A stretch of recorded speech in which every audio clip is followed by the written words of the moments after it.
నమస్తే. Welcome to Telugu రాజ్యం. ఈరోజు మనతో పాటు ఉన్నారు సీనియర్ అనలిస్ట్ భరద్వాజ్ గారు. వారితో మాట్లాడేద్దాం. సార్ నమస్తే. నమస్తే. సార్, ముఖ్యమంత్రి చంద్రబాబు నాయుడు గారు ఇవాళ అయితే నెల్లూరులో పర్యటన చేయడం జరిగింది. మత్స్యకార సేవలో అనే ఒక పథకాన్ని ఆయన ఈ ఏడాదికి సంబంధించి నిధులు విడుదల తర్వాత వారికి సబ్సిడీలు అందించే కార్యక్రమంలో ఆయన కొన్ని రెటారిక్ స్టేట్మెంట్స్ అయితే చేశారు. తీరం మనదే, బోటు మనదే, వేట మనదే, ఎవరినైనా వదలం, ఎవరినైనా వేటాడతాం అనే ఒక రెటారిక్ స్టేట్మెంట్స్, ప్రొవోకేటివ్ స్టేట్మెంట్స్ లాగా అయితే నాకైతే అనిపించింది. ఈ తీరం మనదే, బోటు మందే, వేట మందే.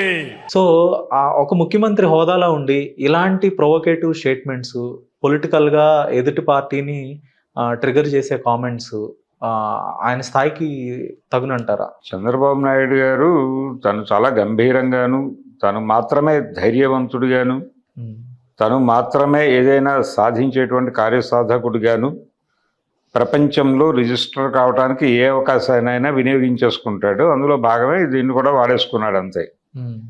అంతకు మించి ఆయన ఎవరో ఏదో అనుకుంటారు అనేటువంటి ఒక ఇబ్బందికరమైనటువంటి ఆలోచన ఉన్నవాడైతే కాదు. ఆయన చాలా బ్రాడ్ మైండెడ్. ఆయన తన ప్రయోజనాల కోసం ఏం చేయటానికైనా సిద్ధపడిపోతాడు. ఎవరితో కలవడానికైనా సిద్ధపడతాడు, ఎవరితోనైనా గొడవ పడటానికి కూడా సిద్ధపడతాడు. అంత calculative, practical politician Chandrababu Naidu. ఇక్కడ ఒక చిన్న ప్రశ్న సార్, ఇదే తరహా వ్యాఖ్యలు వెంటాడతాం అనేది చాలా తీవ్రమైన పదజాలంగానే చూడాలి.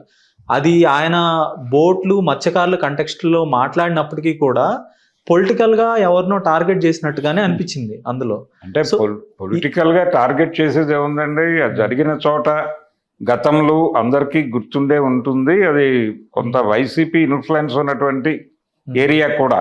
అవును, నెల్లూరు ప్రాంతం కాబట్టి ఆయన వాంటెడ్ గానే వైసీపీని టార్గెట్ చేస్తూ వాళ్ళ క్యాడర్ ఉంటుంది అక్కడ, వాళ్ళందరికీ కమ్యూనికేట్ చేసి అట్నుంచి జగన్కి చేరాలి అనే ఉద్దేశంతో మాట్లాడి ఉండొచ్చు.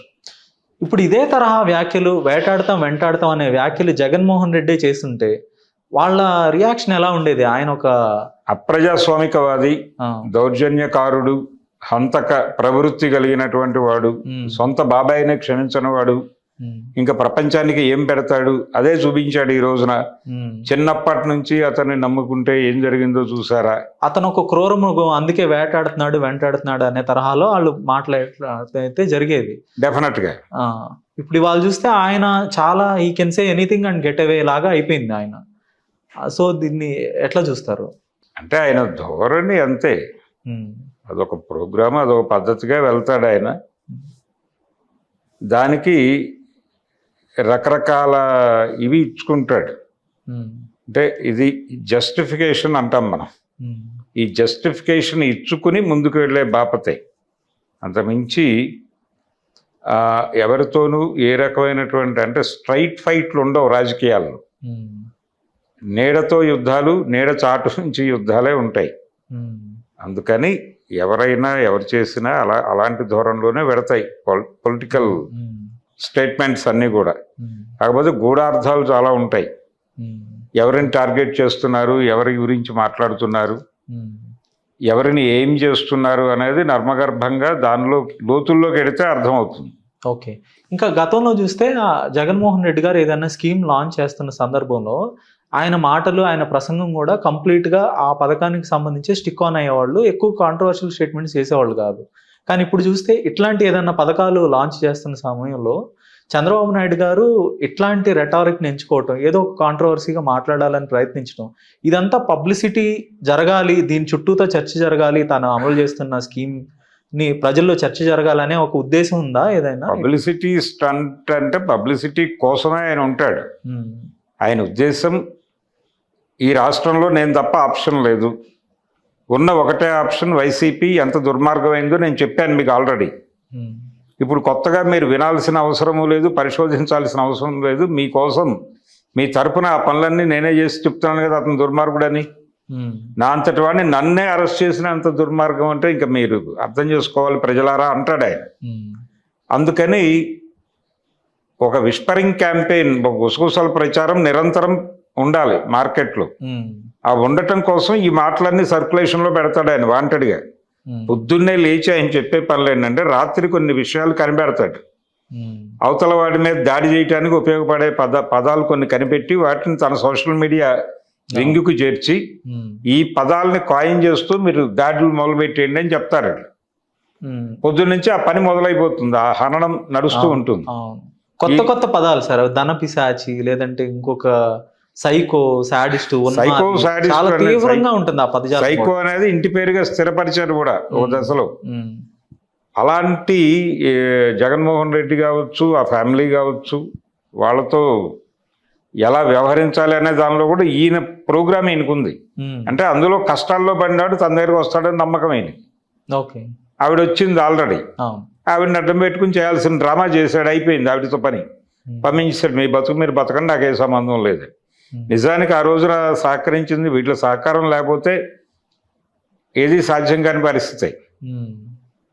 కానీ వీళ్ళు ఎంతవరకు వెళ్ళాలి, ఎవరితో ఎంతవరకు వెళ్ళాలి, ఇవన్నీ చాలా క్యాలిక్యులేటివ్గా వెళ్ళే కార్యక్రమమే. సో ఆయన వ్యవహార శైలి అలాగే ఉంటుంది. అంటే అగ్రెసివ్గా కనబడే పనిలో ఉన్నాడు ఆయన. జనాలకు ఒక ఇంప్రెషన్ కలగాలి. ఆ ఇంప్రెషన్ ఏంటంటే అయిపోయింది, ప్రతిపక్షాన్ని చంద్రబాబు గారు తొక్కేశాడు. ఆయన ఏం చెప్తాడు, ఇతరంత దుర్మార్గుడు లేడు, ఇంతకంటే హంతక రాజ్యం లేదు, కాబట్టి మీ జీవితాలు ఆల్రెడీ సర్వనాశనం చేసేసుకున్నారు గతంలో ఒకసారి తప్పు చేసి, ఇంకెప్పుడు ఆ తప్పు చేయకండి, మీరు నాతోనే ఉండండి, నన్ను వదులుకుంటే మీ జీవితాలు సర్వనాశనం అయిపోతాయి అని ప్రతి క్షణం జనాలకు చెప్పాలనుకుంటాడు. అదొక ప్రోగ్రాం, అదొక గుసగుసల ప్రచారం జనంలో ఉండాలి నిరంతరం అని పార్టీ శ్రేణులకు కూడా అదే చెప్తాడు ఆయన. జగన్ గురించి మీరు ఎక్కడ అవకాశం దొరికితే అక్కడ మీ ఇష్టం వచ్చినట్టు మాట్లాడుతూ ఉండండి, సందర్భం ఉన్నా లేకపోయినా. ఇప్పుడు ఎవరో ఒక జిల్లా నాయకుడు ఉంటాడు, ఒక తెలుగుదేశం జిల్లా నాయకుడు. ఆ జిల్లా నాయకుడు ఇంట్లో కూర్చుని వాళ్ళ వైఫ్తో మాట్లాడుతూ ఉంటాడు, ఎక్కడికి వెళ్ళావు పొద్దున్నే అంటే కూరలు కొనుక్కురావడానికి అంటుంది ఆవిడ. ఆ సందర్భంలో కూడా జ్వరబడి తిట్టాలంటాడు చంద్రబాబు నాయుడు. ఎంత ఉన్నాయి కూరగాయలు, వంకాయలు అంటే ఆవిడ 15 రూపాయలు అందనుకోండి, సపోజ్ పావు కిలో 15 రూపాయలు అలా కొన్నానండి అంటే, చూసావా చంద్రబాబు గారి రాజ్యంలో 15 రూపాయలు కూరగాయలు వంకాయ అమ్ముతున్నారు చంద్రబాబు నాయుడు గారి చల్లని రాజ్యంలో. ఇదే జగన్మోహన్ రెడ్డి అయితే 15 రూపీస్ అమ్మేవాళ్ళు. ఎంత సఫర్ అవుతారు జనం. ఆ 15, 15 ఒకటే. కానీ ఏదో పద్ధతిలో జగన్మోహన్ రెడ్డి కంటే చంద్రబాబు అద్భుతమైన పరిపాలన అందిస్తున్నాడని వాళ్ళ క్యాడర్ ప్రతి ఒక్కళ్ళు రోజు మాట్లాడాలని ఈయన అనుకుంటాడు. వాళ్ళని అలా ప్రిపేర్ చేస్తాడు.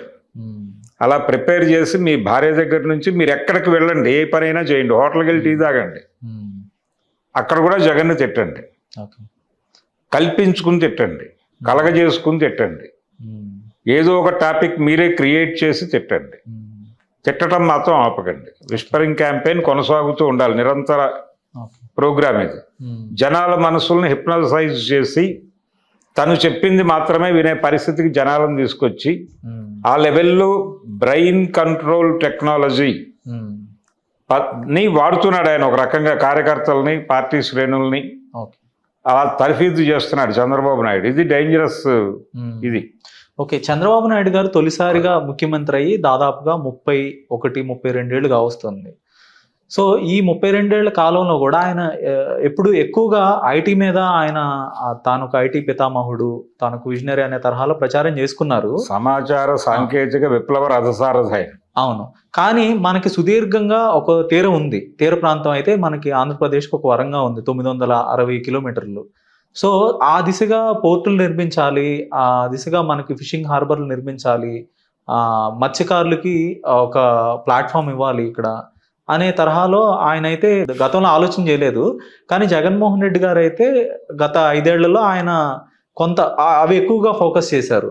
సో మళ్ళీ ఈరోజు మత్స్యకార సేవలు అనే ఒక కార్యక్రమంలో ఆయన ఈ ఫిషింగ్ హార్బర్లు అన్నీ నేను ఖచ్చితంగా మత్స్యకారులకే కేటాయిస్తాను, తామే ఇదంతా సృష్టికర్తలు ఈ ఫిషింగ్ హార్బర్లకి, పోర్టులకి అని ఆయన చెప్పడం జరిగింది. సో దీన్ని ఎట్లా చూస్తారు? ఎట్లా చూసేది ఏముందండి, ఆయన వాళ్ళకి తానిచ్చే హామీలేవో ఇచ్చుకున్నాడు, తాను ఏం చేయగలడో చెప్పుకున్నాడు. వాళ్ళ సమస్యలు వినే ప్రయత్నం చేశాడు. వినే ప్రయత్నమే, ఆయన వినడు జనరల్గా. ఆల్రెడీ అక్కడికి వెళ్ళేటప్పుడే ఏం మాట్లాడాలో ఫిక్స్ అయి ఉంటాడు, ఏం వరాలు ఇవ్వాలో కూడా ఫిక్స్ అయి ఉంటాడు. ఎంతవరకు వెళ్ళొచ్చు ఎంతవరకు వెళ్ళకూడదు అనే దానిలో ఆయనకి చాలా క్యాల్కులేటివ్ లైన్ ఉంటుంది. అందుకని అదే ధోరణిలో వెడుతూ 4 మాటలు చెప్పాడు అంతే, అంతకు మించి ఏమీ లేదు. ఆయన నిరంతర ప్రక్రియ కొనసాగుతుంది. విస్పరింగ్ క్యాంపెయిన్ అనేది అంత ఈజీగా వదలడు ఆయన. అంటే అవతలోడు కష్టాలు చెప్పినప్పుడు సైలెంట్ అవుతాడు.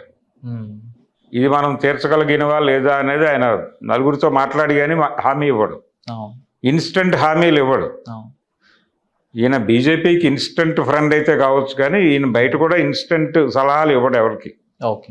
ప్రాక్టికాలిటీ నుంచే సలహా చెప్తాడు, లేకపోతే ట్రీట్మెంట్ ఏది చేసినా అలాగే జరుగుతుంది. అంటే రాజకీయాలు అనేది పక్కన పెడితే జగన్ అనగానే ఈ పోర్టులు, ఫిషింగ్ హార్బర్లు అనే నిర్మాణం అయితే చాలా మంది క్రెడిట్స్ అయితే ఆయనకి ఇస్తారు, తటస్థులు కూడా.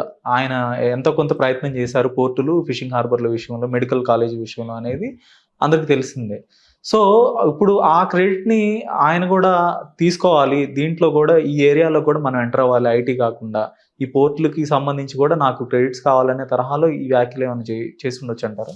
ఏది ఇప్పుడు ఈ ఫిషింగ్ హార్బర్లన్నీ నేను ఖచ్చితంగా ఇచ్చేస్తాను అని. అంటే చంద్రబాబు రకరకాల గోల్స్ ఉంటాయి. అయితే ఆయన చెప్పిన దానిలో తప్పే ఉంది. జనరల్గా ఆయన పద్ధతిలో ఆయన అవతల వాళ్ళ గురించి వివరించి చెప్పే ప్రయత్నం చేశాడు. కొంచెం పద్ధతిగా ఉండండి అన్నాడు, కన్విన్సింగ్గా చెప్పే ప్రయత్నం చేశాడు. అవతల వ్యక్తి క్యారెక్టర్ అసాసినేషన్ ప్రోగ్రామ్ని కన్విన్సింగ్గా చెప్పడం, చెప్పి ఆయన టార్గెట్ ఈ క్షణం కాదు, ఆయన ఎక్కడ ఏం మాట్లాడినా ఆయనకు ఒక 10 ఏళ్ల విజన్ ఉంటుంది. అందుకని విజనరీ, ఎప్పుడు ఎవరి మీద ఎలా ఓపెన్ అవ్వాలి, ఎక్కడ కంక్లూడ్ చేయాలి అనేది తెలుసు ఆయన. అందుకని చాలా ఒక పరమ దుర్మార్గమైనటువంటి క్యాల్కులేటివ్ జీనియస్ ఆయన. అందుకని ప్రమాదం చంద్రబాబు నాయుడు అనేది. ధన్యవాదాలు sir. Okay, thank you. Hello, Telugu రాజ్యం ఛానల్ చూస్తున్నారా? సామాజిక, రాజకీయ, జీవన చిత్రణే తెలుగు రాజ్యం. అతిశయోక్తులు, అసత్యాలు ఉండవు. రాజకీయ కోణం కాదు, ప్రజా కోణమే కొలబద్ద. తెలుగు రాజ్యం వీక్షణ మీ ఉత్తమ అభిరుచికి నిదర్శనం.